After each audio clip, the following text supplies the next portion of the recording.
Good morning, children. I hope you all are fine, hale and hearty, following the lockdown rules. Children, I welcome you all to your history class. Children, in the previous class, I left you on the Reign of Terror. Till there, we have discussed, and I hope everything is clear and understood to all of you. Now, today in this class, we will be reading about how Directory rules France and how women revolution became part of the French Revolution along with the people's struggle. तुम चाहो तो इसको Children, as you can see in this flowchart, Directory rule, fall of Jacobean, wealthy, their middle classes, class seized power, new constitution denied right to vote who did not own property, two elected legislative councils, appointed a directory and executive of 5 members. Director clashes with legislative councils. Political instability gave rise to military dictator Napoleon. Now, children, when the Reign of Terror ended with Robespierre's death, all the conservatives, they gained control over the convention and they drove the Jacobeans from power. The convention, which had adopted a democratic constitution in 1793, replaced the document with a new one in 1795. The government formed under this constitution was called the Directory, as I have told you in the flowchart. However, the directors often clashed with each other and with the legislative councils. This political instability paved way for the rise of a military dictator known as Napoleon Bonaparte, who came into power in 1799. Children, now coming to the another section, that is women and the French Revolution. Children, I told you earlier that women were also an important part of the French Revolution. Now, from the very beginning, women were active participants in the events which brought about so many changes in the French society. They participated in the revolution, hoping for a change in their lifestyle. Now, the condition of women before the French Revolution was pathetic, and most of the women of the third estate had to work for a living. They worked as seamstresses or laundresses, sold flowers, fruits and vegetables at the market, or were employed as domestic servants in the houses of the prosperous people. Most women did not have an access to education or job training. Only daughters of nobles or wealthier members of the third estate could study at a convent, after which their families arranged a marriage for them. Working women also took care of their families. They also cooked, they fetched water, they kept on queuing up for the bread and look after the children. Their wages were lower than those of men. Now, in order to discuss and voice their interests, women started their own political clubs and newspapers. About 60 women's clubs came up in different French societies.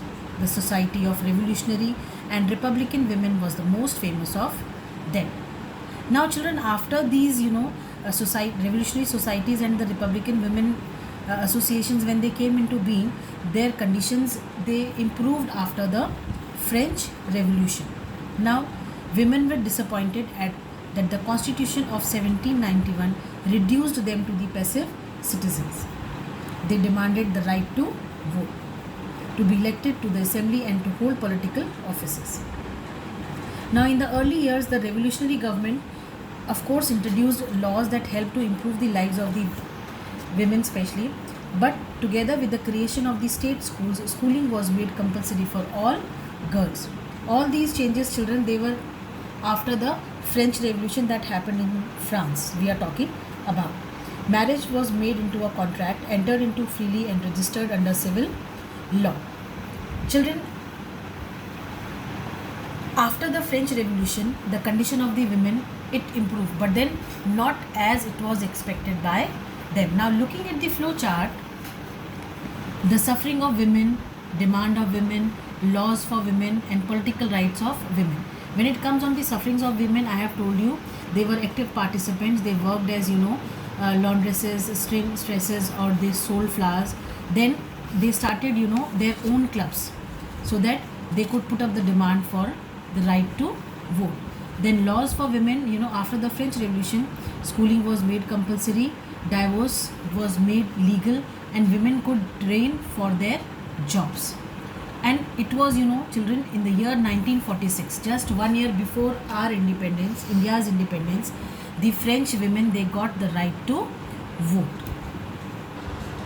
Children, whenever we talk of French Revolution, whenever we talk of the participation of women in French Revolution, we always mention the life of a revolutionary woman, Olympia de Gaulle. She was one of the most important politically active women in the revolutionary France. She protested against the constitution and the declaration of rights of man and citizens, as they excluded women from basic rights.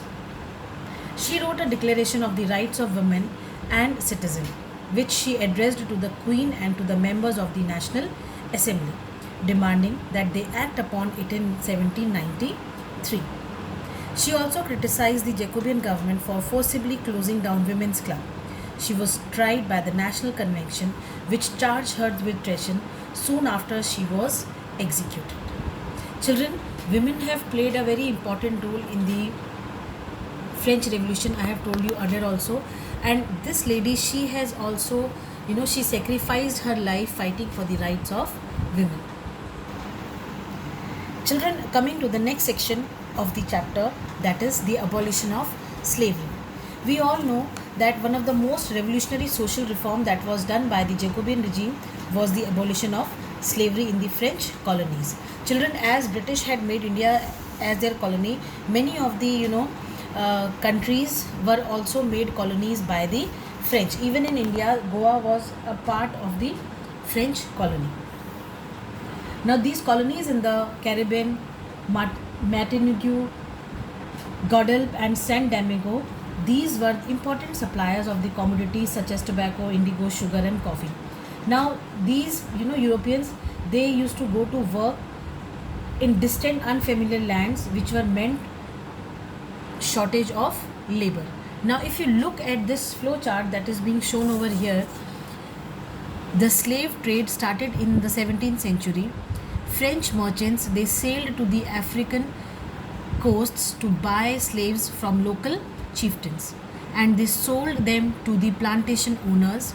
Slavery was abolished in French colonies in 1848. Now, why?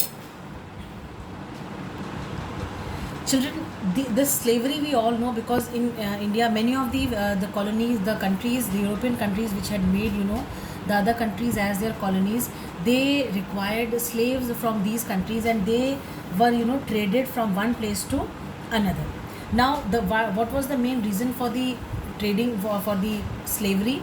It was for the working on the plantations which were done by these colonizers. Now, if you take example of India, in India also the slavery was there. Most of the people, they were taken to the plantation worker. They were taken as plantation workers, and they were given very harsh conditions to live in. Now, throughout the 18th century, there was little criticism of slavery in France. The National Assembly, who had held long debates about whether the rights of man should be extended to all French subjects, including the colonies, but it did not pass any law, because they felt that maybe if they do so, they may get a opposition from the businessmen who were dependent on the slave trade for their incomes. Now, finally, as I told you, in 1794, through the convention, a law was legislated to free all the slaves which were holded by the French overseas possessions. And this, turned out to be a short-term measure, because 10 years after, when Napoleon Bonaparte again, became the emperor of France, he reintroduced slavery in France. Now, when we talk of finally when was slavery abolished, it was finally abolished in the 1848 in all the French colonies which were there.